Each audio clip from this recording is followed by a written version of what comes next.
오늘 함께 읽은 이 본문의 말씀을 통해서요, 깨어있는 신앙이라고 하는 제목으로 오늘 주님의 말씀 증거하고자 합니다. 저와 여러분들이 신앙생활을 하다 보면 문제가 발생할 때가 있죠. 기도도 잘 되지 않고 또 어느 순간 나도 모르게 나의 신앙생활 가운데 거룩함을 쫓는 그러한 마음 중심이 사라질 때도 있고, 나도 모르게 나의 신앙에 문제가 생길 때가 있습니다. 그러면 이때 저와 여러분들을 영적으로 진단하면 공통점이 발견되어져요. 그것은 무엇이냐면, 나도 모르는 사이에 내가 영적으로 잠들어 버렸다라고 하는 것입니다. 우리 성도 여러분, 종종 이런 표현 쓰시죠. 이렇게 누가 깊이 잠에 들면 이런 표현을 씁니다. 누가 업고 가도 모를 정도로 깊이 잠이 들었다, 이런 표현을 쓰죠. 누가 깊이 잠이 들었어요. 그런데 그 깊이 잠든 사람한테 너무나도 그 사람이 간절히 바라왔던 예쁜 반지라든지 멋진 선물을 그 눈앞에 딱 놓여놓습니다. 그러면 잠자는 사람이 지금 내 눈앞에 선물이 있는지를 분별할 수가 있나요? 분별할 수가 없죠. 만약에 그러다가 자신이 잠든 사이에 누가 와서 그토록 바라던 선물을 가져가 버렸어요. 그리고 깨웁니다. 그리고 일어나요. 그리고 나서 이야기를 듣습니다. 사실 네 눈앞에 선물이 놓여 있었다. 그러면 대부분 어떻게 반응할까요? 이 인간아, 왜 그토록 바래왔던, 너무나도 바래왔던 그 선물을 하필 이 타이밍에 내가 잠을 자서 놓쳤냔 말인가. 가끔씩 우리 사랑하는 또 배우자분들이 너무나도 보고 싶었던 드라마 한 편 놓치고 나서 이런 표현들 쓰시죠. 너무 보고 싶었는데 왜 하필 이때 잠들어서, 내가 하필 왜 이때 잠들어서 그 재미있는 걸 못 봤을까. 이렇게 우리가 잠이 들면 분별력을 잃어버려서 지금 내 눈앞에 좋은 것이 있어도 그것이 좋은 것인지를 알 수가 없습니다. 근데 이게 영적인 우리의 상황 가운데도 마찬가지예요. 저와 여러분들이 영적으로 잠이 들면요, 하나님의 뜻이 분명히 눈앞에 있어요. 순종해도 타이밍이 있는 것처럼 정확하게 내가 순종해야 될 것이 무엇인지를 하나님께서 알려주고 있으시고 말씀해주고 있으신데, 예배를 통하여서 또한 개인적인 말씀 묵상을 통해서 지금 내가 나아가야 할, 내가 지금 선택해야 할 길이 무엇인지를 분명하게 말씀하고 계신데, 정작 그 중요한 타이밍에 간절히 기도하고 바래왔고 주님께서 응답하시는 그 타이밍에 내가 영적으로 잠들어 버려 있으면요, 하나님께서 주시는 그 소중한 기회를 붙잡지 못한다라고 하는 것입니다. 하나님께서 주시는 분명한 뜻을 놓치면 하나님께서 그 뜻 뒤에 주시려고 했던, 그 뜻 뒤에 순종 후에 주시려고 하셨던 하나님께서 예비하신 선물과 은혜를 우리는 누릴 수 없다라고 하는 것이죠. 사랑하는 성도 여러분, 성경에는요, 영적으로 잠이 들어서 결국 자신의 인생과 자녀뿐만 아니라 가문 전체가 파멸하게 되는 비극적인 인물이 한 명 등장을 합니다. 그 사람의 이름은 바로 엘리 제사장입니다. 사무엘상에 등장하는 엘리 제사장이요, 제사장이에요. 날마다 성전에서 봉사하고요, 날마다 하나님을 예배하고 말씀과 기도 생활에 누구보다 깨어 있어야 되는 엘리 제사장입니다. 그런데 엘리 제사장이 고민 때문에 그 마음을 토로하며 하나님 앞에 간절히 기도하고 있던 한 여인을 알아보지 못해요. 술 취했구나, 너 지금 뭐 하고 있는 거냐. 너무나도 마음이 아파서 쏟아놓고 그 마음을 쏟아놓으며 하나님께 기도하고 있는 여인을 격려하고 위로하고 함께 기도해 주지는 못할 망정, 기도하고 있는 여인에게 술 취했다라고 말할 정도로 분별력을 잃어버려요. 이것을 대표적으로 증언하는 성경 구절이 무엇입니까? 사무엘상 3장 1절의 말씀입니다. 말씀 한번 보여주시겠어요? 엘리 제사장의 시대 가운데 여호와의 말씀이 희귀하였다, 이상이 보이지 않았다. 이상이 하나님의 계시 곧 하나님의 말씀입니다. 아니, 제사장이 버젓이 살아있는데요, 엘리 제사장이 버젓이 활약하고 있는데요. 근데 이때 정작 엘리 제사장이 영적으로 잠들어 주의 말씀을 보지 못하니 이스라엘 백성들에게 전해주고 들려줄 말씀이 없는 거예요. 알려줄 하나님의 뜻이 없는 거죠. 이스라엘 백성이요, 지금 이쪽으로 가십시오. 지금 이 말씀에 순종하십시오. 지금 여기서 돌이키십시오. 어떠한 말씀도 이스라엘 백성에게 전해지지 않으니 온 나라가 혼란에 빠져버린 것입니다. 그런데 놀라운 게 있어요. 이렇게 영적 분별력을 잃어버린 엘리가 그렇다고 당장의 제사장 직분을 잃어버리나요? 그렇지 않죠. 여전히 제사장이에요. 여전히 성전에 나와서 날마다 예배하고 있습니다. 심지어 그의 인생에 큰 문제가 없어요. 두 아들이 하나님의 제사를 멸시하는데 그 제사를 멸시하는 잘못된 행위를 말씀으로 꾸짖지 않습니다. 제대로 꾸짖지 않아요. 그래도 삶이 평안합니다. 나중에 엘리 제사장 죽을 때의 모습을 보면 살이 많이 쪘다라고 되어 있잖아요. 비대하였다. 이것이 원어적 의미로 그다지 좋은 의미가 아니에요. 그 사람의 영적인 게으름이 그의 신체의 모습에 나타날 정도로 그의 영적인 모습이 둔감해졌으나 그의 삶에는 큰 문제는 없었다는 거예요. 그러나 결국 하나님의 때가 이르니까 어떻게 됩니까? 결국 하나님의 그 기다리심이 끝날 때 어떻게 되어집니까? 온 가문이 파멸됩니다. 이 엘리 제사장이 죽고 두 아들이 다 죽고 그의 며느리가 아들을 출산하면서 죽잖아요. 그때 자신의 아이의 이름을 무엇이라고 이름 짓습니까? 한번 보여주세요. 이가봇이라고 이름을 짓습니다. 영광이 없다. 영광이 떠났다. 엘리 제사장의 그의 삶에, 그의 자녀들의, 그의 가문의 모든 영광이 떠나버립니다. 비극적인 사건인 것이죠. 사랑하는 성도 여러분, 내가 영적으로 깨어 있어야 한다라고 하는 건 단순히 영적으로 깨어 있으면 좋지, 하나님이 더 기뻐하시지, 이 차원의 문제가 아니에요. 우리 성도 여러분들이 하나님이 주시는 복을 누리느냐 못 누리느냐, 내가 하나님께 붙들려 하나님께 쓰임 받느냐 그렇지 못하느냐를 가르는 매우 중대하고 심오한 영적인 과제이자 영적인 도전이다라고 하는 것입니다. 그래서 성경은요, 성경 곳곳에서 특별히 이 깨어있음의 신앙에 대해서 강조를 하는 것을 볼 수 있습니다. 대표적으로 세 구절 정도만 한번 보려고 하는데요, 마태복음 말씀에 한번 말씀을 보시죠. 마태복음 24장 말씀에 주님을 기다리며 깨어있으라 라고 말씀합니다. 그리고 두 번째 말씀을 보시면요, 고린도전서 말씀에 믿음에 굳게 서서 깨어있어라, 남자답게 강건하라. 이것이 어떠한 표현일까요? 이 남자답게 강건하라 라고 하는 건 전투를 앞두고 있는 용맹한 남성 군인이 철저하게 준비태세를 갖춘 것처럼 깨어있으라 라고 하는 것입니다. 정작 문제가 닥쳤는데 그동안 나는 쌓아놓은 기도의 힘이 없네. 정작 문제가 닥쳤는데 정작 나는 알고 있는 내 안에 심기어진 주님의 말씀이 별로 없네. 이렇게 흐지부지하게 살지 말고 당장 내일 바로 다음 날 전투에 임하는 군인처럼 정신 똑바로 차리고 깨어있으라 라고 말씀합니다. 뿐만 아니라 베드로전서 5장 8절의 말씀에 마귀가 우는 사자같이 달려드니 깨어있으라 라고 하는 거예요. 사랑하는 성도 여러분, 마귀는요 정말 부지런합니다. 정말 사명 중심형이죠. 사명 집중형입니다. 마귀는 누구보다 부지런하고요, 누구보다 교묘해요. 누구보다 열심히 일하는데 그 마귀를 상대하는 저와 여러분들의 태도는요, 우는 사자와 맞서는 그러한 사람처럼 깨어 있어야 된다는 거예요.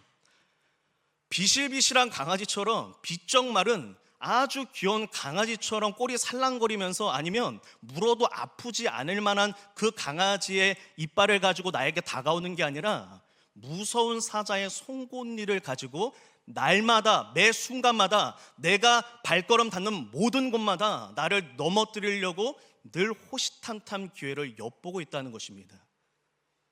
사자가 나를 기다리고 있는데 이 자리에서 그냥 벌거벗고 가실 분 계십니까?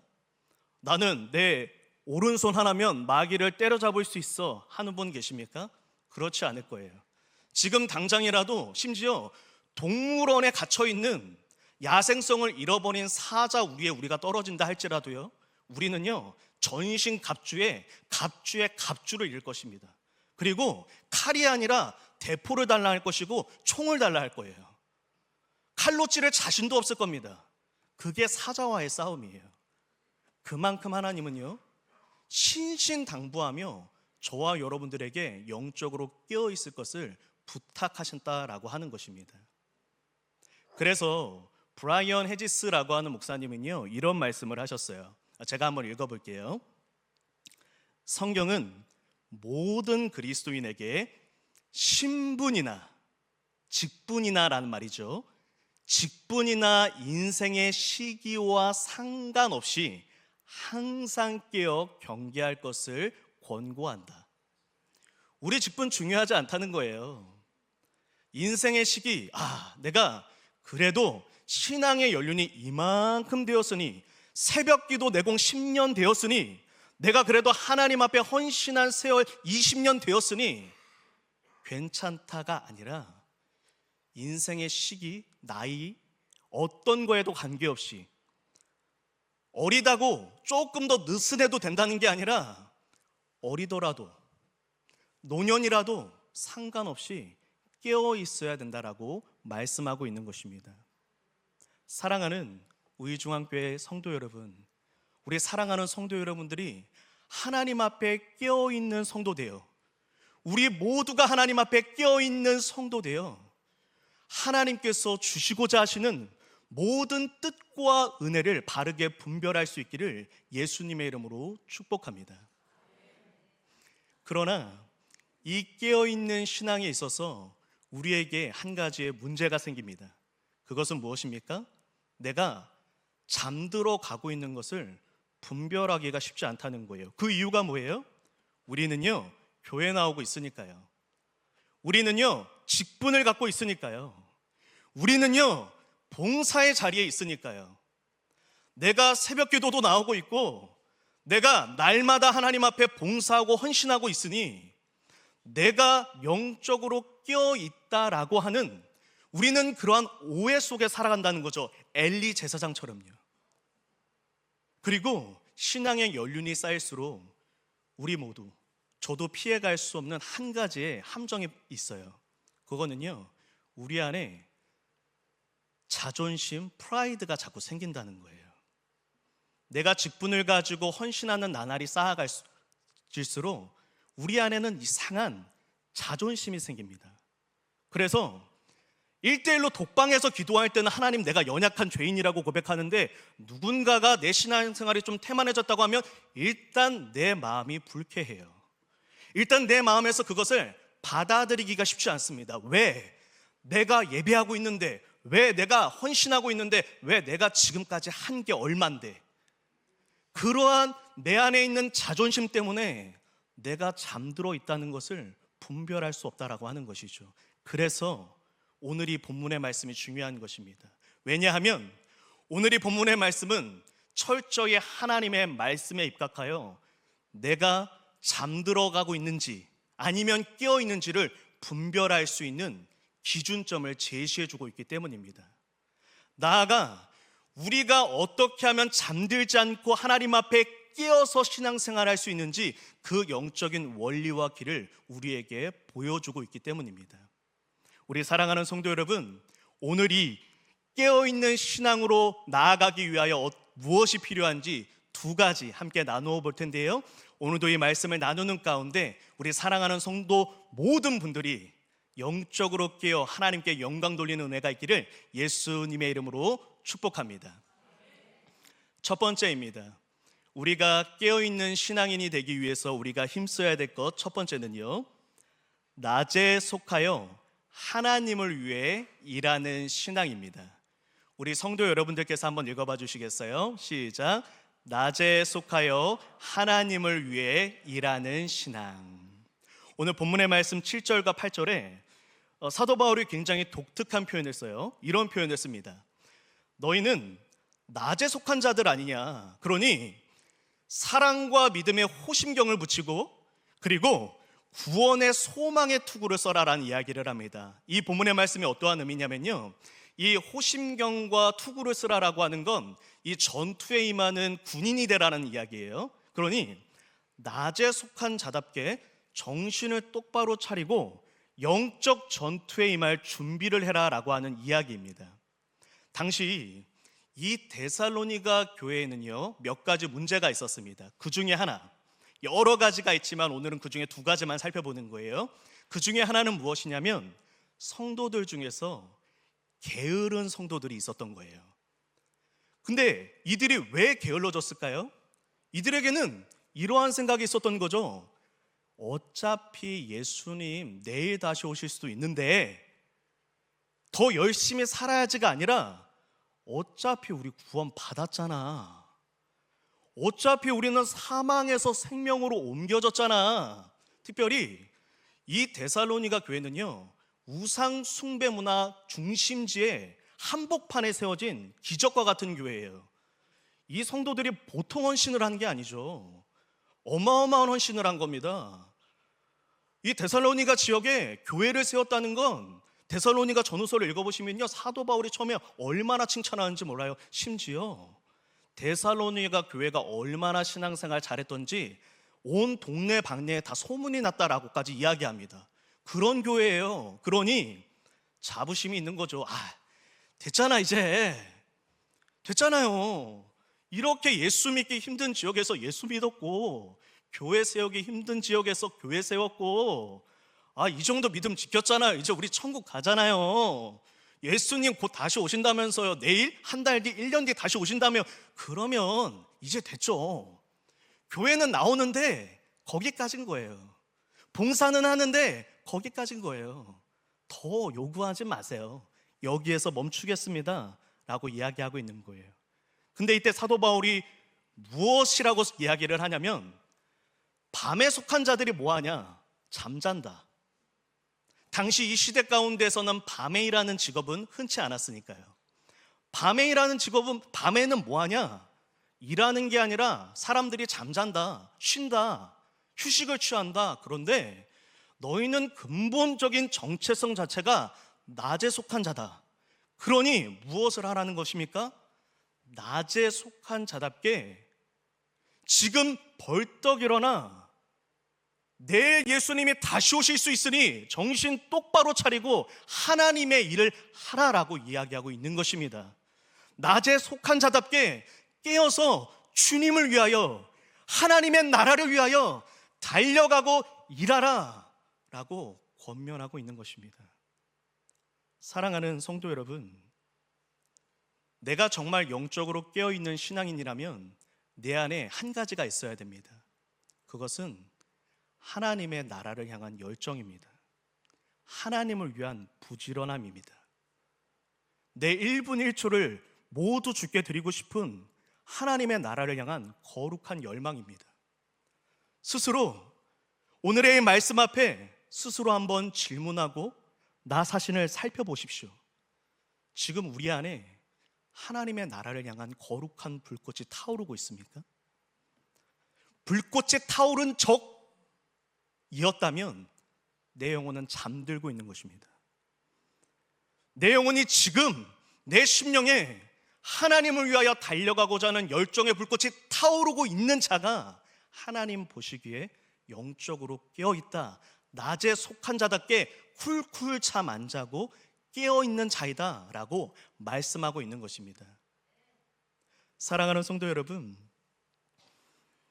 진실로 깨어있는 성도에게는요 어떠한 실패와 좌절과 고난에도 포기할 수 없는 하나님을 향한 꿈이 있어요. 그 꿈은 누가 준 게 아닙니다. 내가 예수를 믿고 내 안에 계신 성령님이 우리 안에 주신 꿈이에요. 내 안에 꿈이 있습니다. 우리 안에 꿈이 생기는 거예요. 때로는 실패하고 때로는 상처받고 때로는 좌절하겠지만 그럼에도 불구하고 나는 하나님의 나라를 향한, 하나님의 나라를 위한 꿈을 포기할 수 없습니다. 그 거룩한 열망과 그 거룩한 열정이 깨어있는 성도의 심령에 충만하다라고 하는 것입니다. 이것을 누가 보여줍니까? 사도 바울이에요. 사도행전 20장 23절에서 24절의 말씀입니다. 우리의 말씀 너무나 귀한 말씀이고 복된 말씀인데요, 우리 성도분들 함께 읽어주시면 감사하겠습니다. 함께 읽겠습니다. 시작. 오직 성령이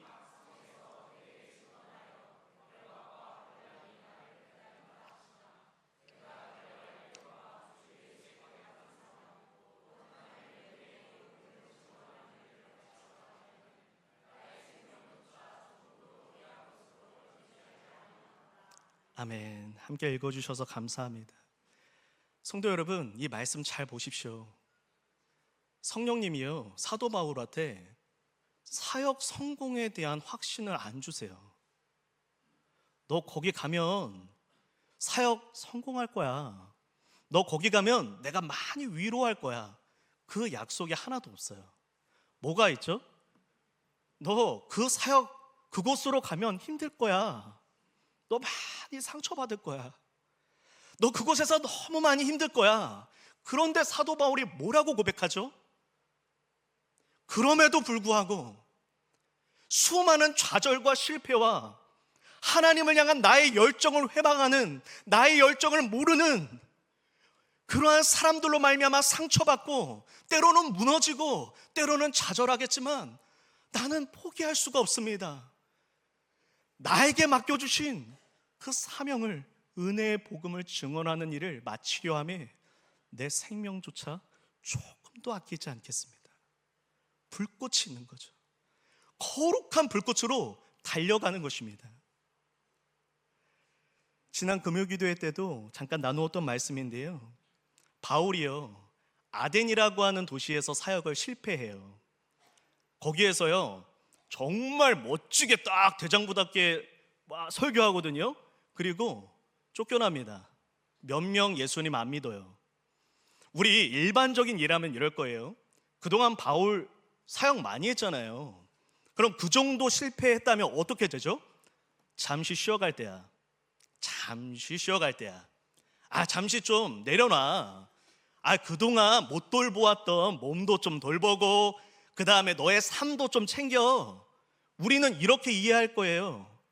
근데 여기에 또 아덴에서 실패해서 쫓겨난 이 바울이 한 부부를 만나죠. 그 부부는요 브리스길라 부부입니다. 이들은요 로마에서 추방된 사람들이에요. 이 브리스길라가 여인이거든요. 로마의 명문 있는 귀족 가정 출신입니다. 로마의 그 좋은 도시에서요 명문 있는 귀족 자제로 태어나서 호의호식을 누리던 한 여인이 예수 믿는 것 때문에 다 잃어버리고 쫓겨났어요. 아굴라 만나서 우리가 생각하면 남편 잘못 만나서 인생 망가졌다라고 표현이 될 정도로 아굴라 유대인 만나서, 예수님 믿는 유대인 만나서 천막 짓는 일하고 그렇게 산단 말이죠. 로마에서 쫓겨났어요. 이 바울과 브리스길라 부부가 만납니다. 실패자와 추방자들이 만나요. 그럼 이들이 만나서 아이고 우리 그동안 많이 힘들었지, 우리 좀 쉽시다, 우리 좀 돌봅시다, 우리 여기 가서 이곳의 맛집은 어딘가요? 이곳의 경치 좋은 곳은 어딘가요? 한강 그 강물을 바라보며 거기에서 돌 하나 던지면서 하면서 서로 막 여운을 즐기고 막 이런 후회와 근심 이런 걸 잃지 안 하고요, 이들이 만나자마자 무엇합니까? 사도행전 18장 3절에서 4절의 말씀입니다. 그들이 함께 일을 합니다. 천막을 만들고요, 바울은요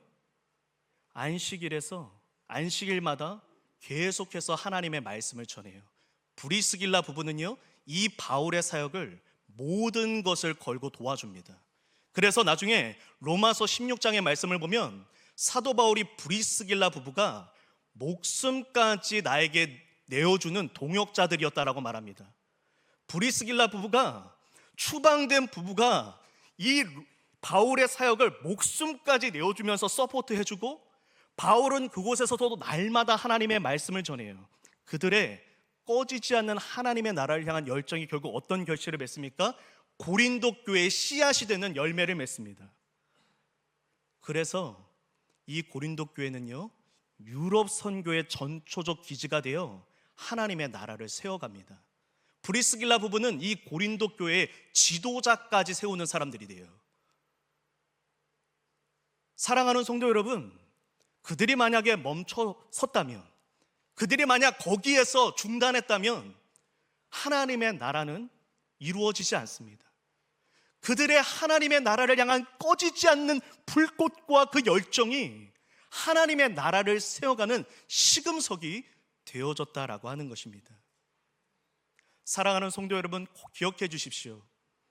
하나님 나라를 향한 꿈을 품은 사람은요, 언제나 영적인 청년입니다. 내 나이가 젊어도 내 심장에 하나님의 나라를 향한 꿈이 없다면 나는 영적으로 청년이 아니에요. 그러나 내 나이에 상관없이 내 안에 하나님의 나라를 향한 꿈이 있다면 나는 살아있는 사람입니다. 나는 살아있는 성도입니다. 나는 진정으로 깨어있는 성도다, 영적인 청년이다 라고 하는 것입니다. 갈렙이 이러한 고백을 했죠. 여호수아 14장 12절의 말씀입니다. 여호수아 14장 12절의 말씀, 그 고령의 나이에 이 산지를 지금 나에게 주십시오. 지금 나에게 주십시오. 그러면 내가 그들을 쫓아내겠습니다. 지금 내가 할 수 있습니다. 지금 내가 하나님의 나라를 세워가는 주인공이 되겠습니다. 그의 하나님의 나라를 향한 열정은 청년일 때나 노년일 때나 변하지 않았다라고 하는 것입니다. 최근에 기사를 읽었어요. 어떠한 기사냐면요, 우리 대한민국 사람들 정말 열심히 산다는 거예요. 맞죠? 다 열심히 살아요. 예수 믿는 사람이나 안 믿는 사람이나 정말 열심히 살아요. 회사 일도 열심히 하고요, 어느 때보다도 육아를 열심히 하고요, 다 열심히 해요. 그런데 예수 믿는 분들과 그렇지 못한 분들의 차이점이 무엇이어야 됩니까? 누구를 위한 열심이냐, 그것이 중요한 것이죠. 내가 아무리 열심히 돈을 벌어도요, 하나님의 나라를 위한 것이 아니라면 그것이 하나님 앞에 무슨 소용이 있습니까? 내가 육아를 열심히 하고 내가 가정을 열심히 케어한다고 해도 그 육아가 하나님을 위한 육아가 아니라면 그것이 하나님 앞에 무슨 소용이 있습니까? 저와 여러분들 순례의 여정 중이잖아요. 얼마 안 남았어요. 그 순례의 여정은요, 끝이 있어요. 지금도 많은 분들 느끼시잖아요. 그 젊었던 20대 때의 청춘이 그때는 영원할 것만 같았지만 지나가 보니 세월이 갈수록 마치 점 하나 찍은 것과 같은 시간들이라고 고백들 하시잖아요. 그 인생의 남은 순간들이 그렇게 지나갈 거예요. 그리고 순례 여정이 마치는 순간 하나님 앞에 설 것입니다. 그때 열심히 살았는데요, 그런데 그 열심이 누구를 위한 열심이었냐라고 하나님 물으실 때 답할 말이 없다면요, 너가 냈던 그 열심과 예수 믿지 않는 자들이 냈던 열심의 차이점이 무엇이었냐라고 물으신다면요, 우리는요 아무런 말씀도 드릴 것이 없을 것입니다. 로마서 12장 11절의 말씀입니다. 부지런하여 게으르지 말고, 우리 저 노란색 글자 한번 같이 읽어주시겠어요? 시작. 열심을 품고 주를 섬기라. 아멘. 열심을 품고 주를 섬기라.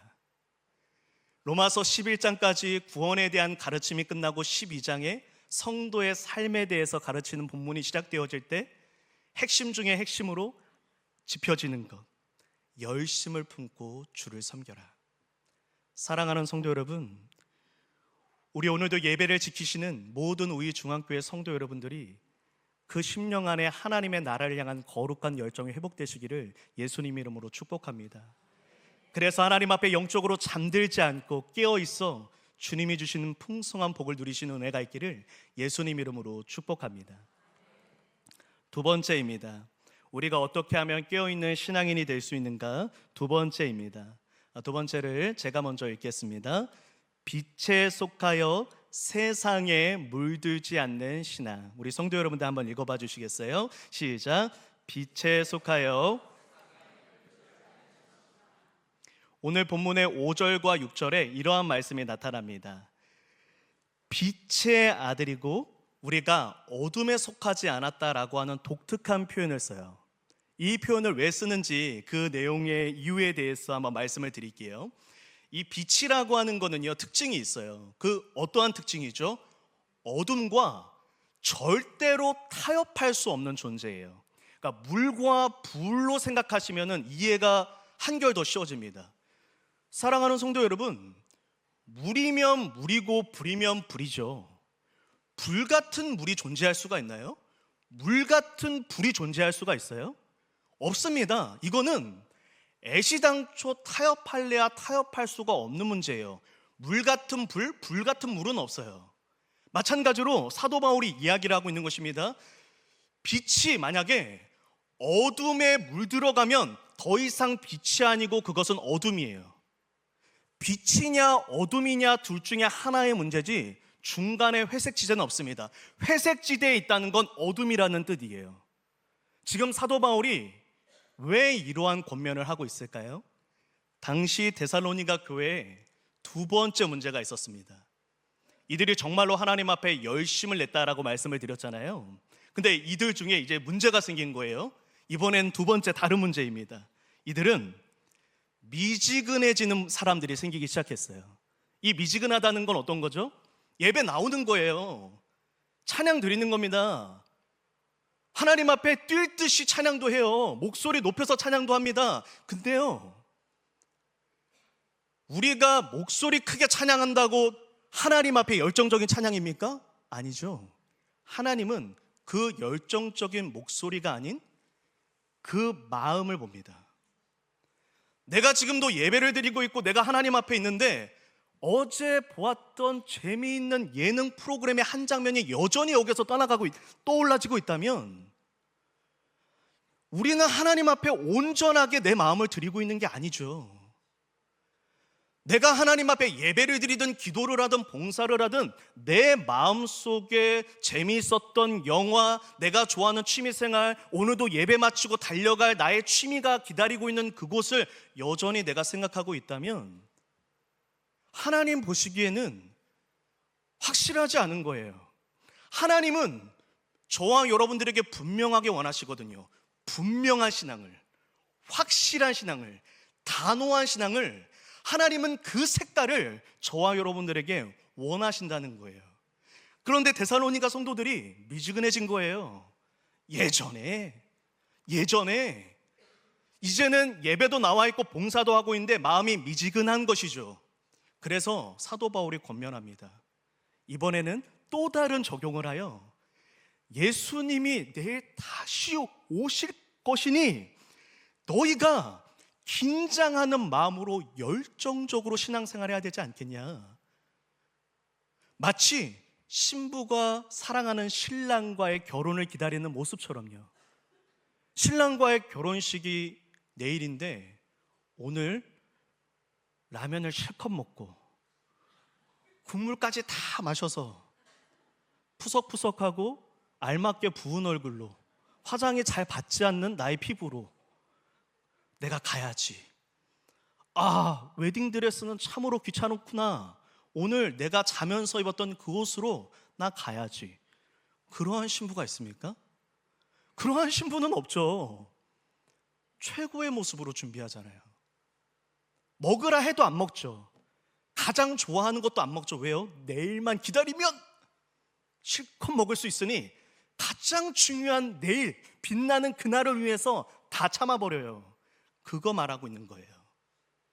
사랑하는 신랑과의 결혼을 기다리는 신부처럼 오늘 조금만 참으면 영광의 날이 곧 올 텐데 그날 후회하려고, 내일이 영광의 그날인데 왜 오늘 밤에 라면을 먹고 있느냐 라고 하는 이러한 표현처럼 내일 빛날 그날이 다가오고 있는데 왜 내 영혼을 빛으로 하나님 앞에 빚어가고 있지 않느냐, 사도 바울이 이야기하고 있는 것입니다.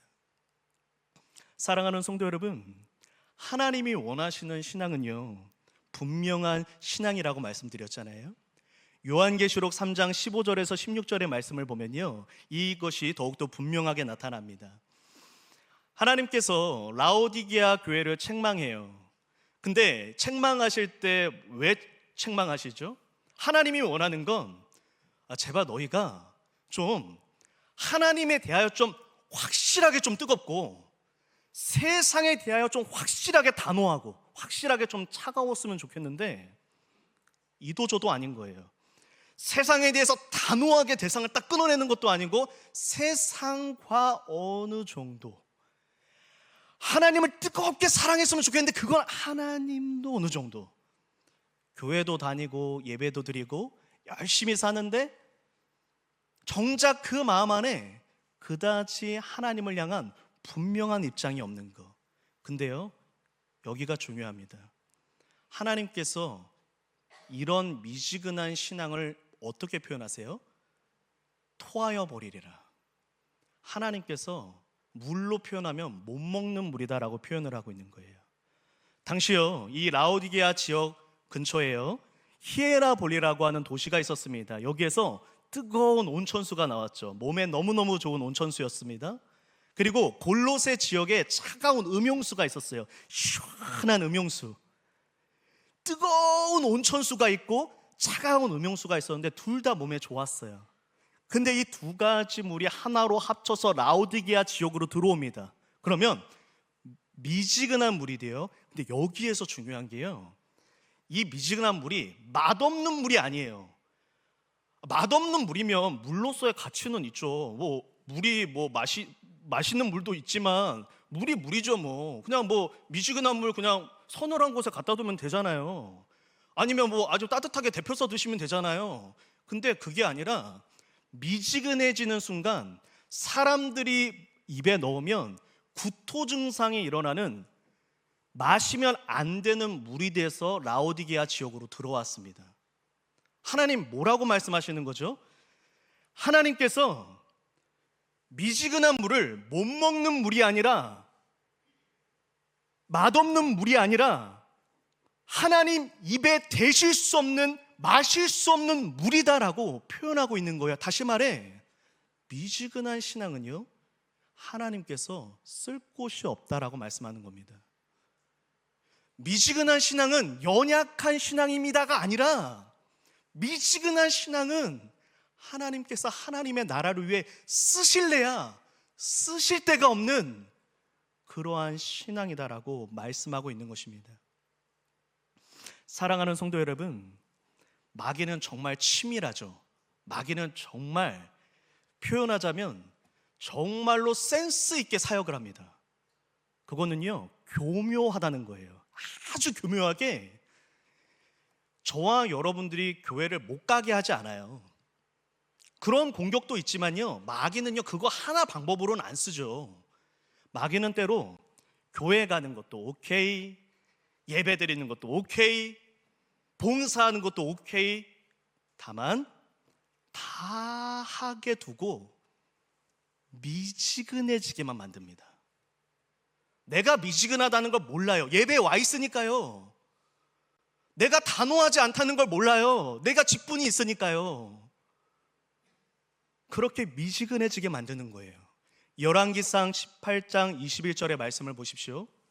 엘리야 선지자가 하는 말이죠. 제발 어느 때까지 머뭇머뭇거리겠냐. 이때 머뭇머뭇거린다는 게, 이 표현하자면 이제 이런 표현입니다. 제가 좀 알기 쉽게 비유적으로 표현 드릴게요. 여기 목발이 하나 있어요. 목발이 하나 있는데 좀 높아요. 이게 이제 하나님입니다. 목발을 제 여기에 꼈어요. 그리고 옆에 목발이 하나 더 있습니다. 이건 바알이에요. 그럼 이거를 여기다 꼈습니다. 그러면 양쪽에 목발을 드는 순간 제 두 발은 어떻게 될까요? 붕 뜨죠. 이렇게 해서 허우적거리는 거죠. 공중에 떠 있는 거예요, 발이. 절름절름 거리면서 정신을 못 차리고 있는 거죠. 하나님께서 지금 뭐라고 말씀하시는 거예요? 하나님도 섬기고 세상도 사랑하는 건 하나님 보시기에는 똑같다는 거죠.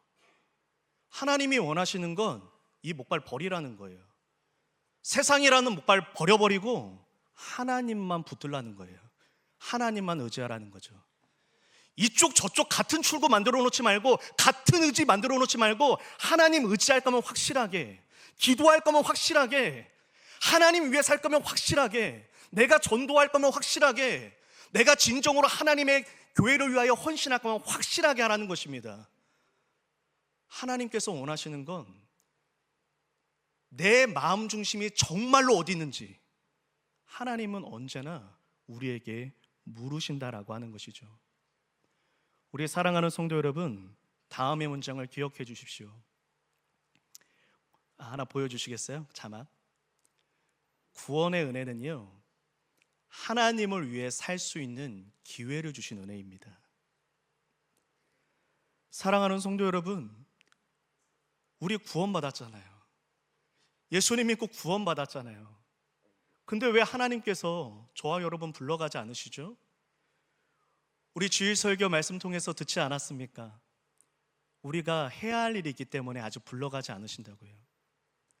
사랑하는 성도 여러분, 구원의 은혜라는 건 그전에 하나님을 위해 살지 않았던 인생들을 하나님께서 구원해 주셔서 하나님을 위해 살 수 있는 기회를 주시는 은혜입니다.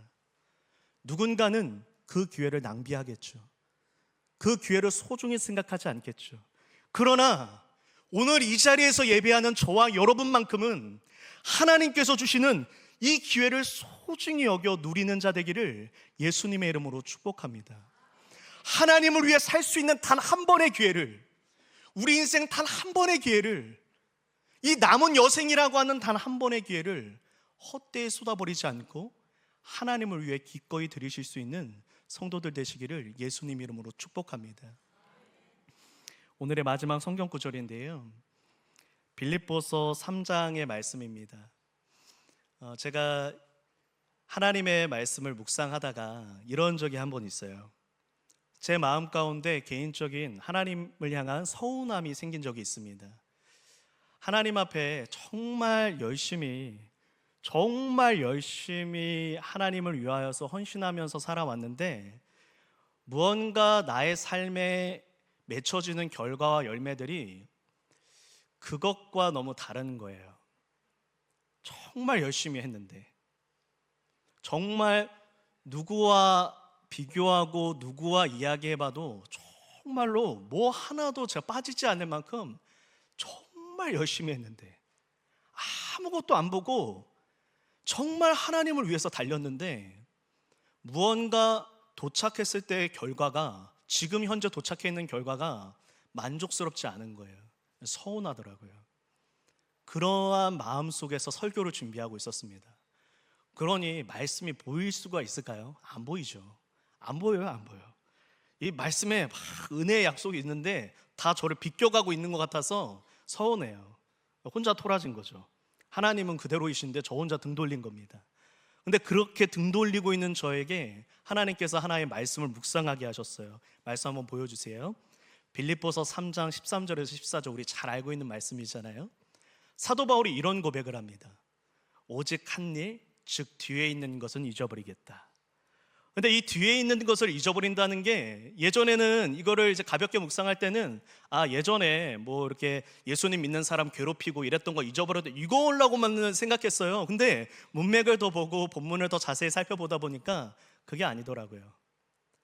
이 이전 일에 포함되어 있는 게요, 그동안 사도 바울이 하나님을 위해 드렸던 모든 헌신이 포함되어 있습니다. 놀라운 거죠. 바울이 하나님 위해서 얼마나 많이 맞았습니까? 바울은요, 모든 명예직을 다 포기했어요. 자신이 갖고 있는 박사학위, 국회의원직 다 포기했어요.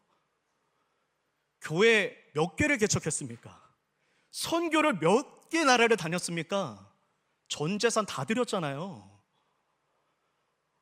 자신이 예수님의 이 복음을 전파하는 일을 위해서 모든 거를 다 쏟아부은 사람이에요. 근데 그 사도 바울이 뭐라고 이야기하죠? 그 전에 했던 일들을 다 잊어버리겠다, 이 뜻이요. 내가 지금까지 주님을 위해 한 게 아무것도 없는 걸로 여기겠다. 그리고 오늘 다시 새롭게, 내가 그동안 주님을 위해 한 게 하나도 없네? 그렇다면 오늘부터 내가 진정으로 부름의 상을 위하여 달려야겠다. 이 말씀을 묵상하는데 얼마나 부끄러운지 모릅니다. 바울과 비교하면 제가 드렸던 헌신이 이 비교가 될까요? 코끼리와 벼룩 정도면 비교가 될까요? 그것도 안 될 것 같아요. 이 사도 바울의 이 위대한 헌신을 따라잡을 수 있는 크리스찬이 이 세상에 얼마나 될까요? 기독교 역사상 존재는 할까요? 근데 사도 바울이 고백하잖아요. 내가 주님을 위해 한 것이 아무것도 없는 걸로 여기고 오늘부터 다시 시작이다. 성도 여러분, 오늘 이 바울의 고백이 저와 여러분의 고백이 되시기를 예수님 이름으로 축복합니다. 우리 성도 여러분들 하나님을 위해 정말 열심히 사셨잖아요. 정말 하나님을 위해 많은 것 드렸잖아요. 그런데 거기에서 만족하는 게 아니라 지금까지 한 것 다 잊어버리는 거예요. 어차피 하늘나라 가면 하나님이 다 기억하실 거니까 지금까지 한 것 잊어버리는 거예요. 그리고 지금부터 다시 하는 것입니다. 하나님을 위해 아무것도 드린 게 없는 사람처럼 다시 하나님을 위해 사는 것입니다. 그것이 바로 진정으로 깨어있음의 은혜를 누리고 있는 사람이다라고 하는 것이죠. 오늘의 이 말씀을 함께 나눴던 모든 설교를 장조림 조리듯이 좀 간단하게 조려서 말씀을 드리고자 해요. 깨어있는 신앙은, 보여주세요, 하나님의 영광을 위해 나의 전부를 드리는 신앙입니다. 우리 성도 여러분들의 목소리로 한번 읽어봐 주시겠어요? 시작. 하나님의 영광을 위해 나의 전부를 드리는 신앙. 성도 여러분, 이 말씀이 우리에게 짐이 되지 않았으면 좋겠습니다. 왜 그렇습니까? 하나님은 우리 마음의 중심을 원하시는 것 뿐이니까요. 하나님은 떨어져 있는 돌로도 찬양받으시는 분이라 했잖아요. 우리가 가진 물질 없어도 하나님 사역할 수 있어요. 하나님은요, 사람 없어도 사역하실 수 있어요. 하나님은 우리 모든 걸 빼앗으려고 우리에게 헌신을 원하시는 게 아니죠. 그저 하나님은 우리의 마음 중심을 원하시는 거예요. 주님, 내가 오늘 지금 여기서 나의 전부를 주께 드립니다. 내가 가진 전부를 주께 드리는 그 마음 자세로 예수님 다시 오시는 그날까지 내가 살겠습니다. 바로 그 거룩한 결단이 저와 여러분들에게 필요하다라고 하는 것입니다. 우리 오늘 이 주일 예배 함께 하시는 모든 우이중앙교회 성도 여러분들의 심령에 나의 전부를 주님께 드리기 원합니다라고 하는 이 열정적인 불꽃이 다시금 활활 타오르실 수 있기를 예수님 이름으로 축복합니다. 그래서 영적으로 깨어 하나님의 뜻을 바르게 분별하여 하나님께 영광 돌리는 삶으로 나아가실 수 있기를 예수 그리스도의 이름으로 축복합니다.